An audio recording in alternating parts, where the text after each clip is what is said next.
en faire un voyage commercial. Il voulait juste retourner chez ses parents. Donc en 2017, au mois de mars. Mais en fait, il a été arrêté juste parce qu'il était musulman. Bien sûr. Voilà, quand il est arrivé chez ses parents, donc ils ont arrêté. Il y a les policiers qui sont venus en nombre. Ils ont arrêté. Alors, il est dans un camp où il subit... là, il est venu donc avec les chaînes au mire qu'il portait donc dans ces camps. Il subit des brimades, des humiliations.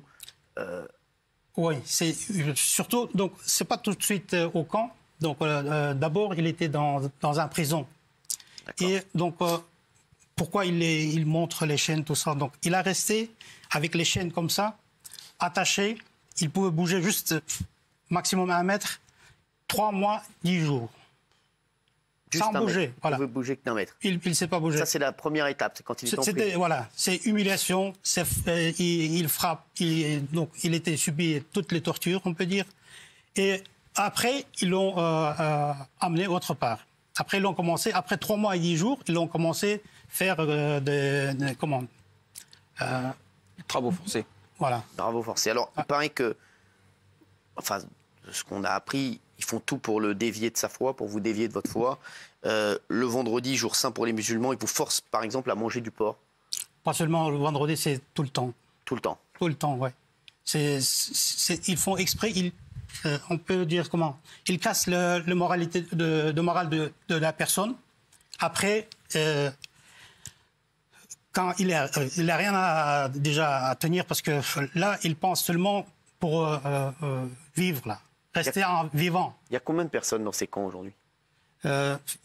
Pour le nombre, il y a toujours une discussion, mais c'est entre 3 et 5 millions de personnes. Entre 3 et 5 millions de musulmans dans ces camps? Dans ces camps.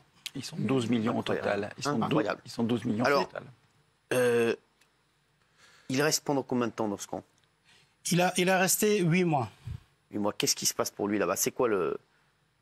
Il les met où? Donc voilà, d'abord il était dans une pièce, on peut dire. Donc il n'y a pas de toilette, il n'y a rien de tout. Donc comme je dis, il n'a même pas bougé. Donc il était enchaîné. Donc même le petit besoin ou bien un grand besoin, c'est sur un petit de bol ou bassin qui les autres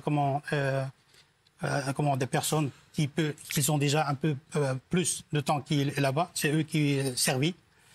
Et là, manger, tout ça, dans le même truc, dormir aussi dans le même truc. Et c'est pour ça, maintenant, il ne sent pas les pieds, il ne sent pas les coups. Donc, il y a plein de trucs qu'il a subis, voilà. Alors donc, au bout de 8 mois, c'est ça? En novembre 2017, il est finalement libéré. Ouais.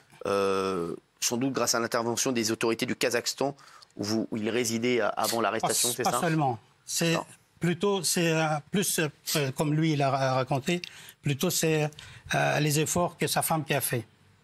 D'accord. Ouais, sa femme a fait tellement d'efforts qu'ils l'ont... Voilà. Sa femme, elle était au Kazakhstan, donc elle est restée avec les enfants, tout ça.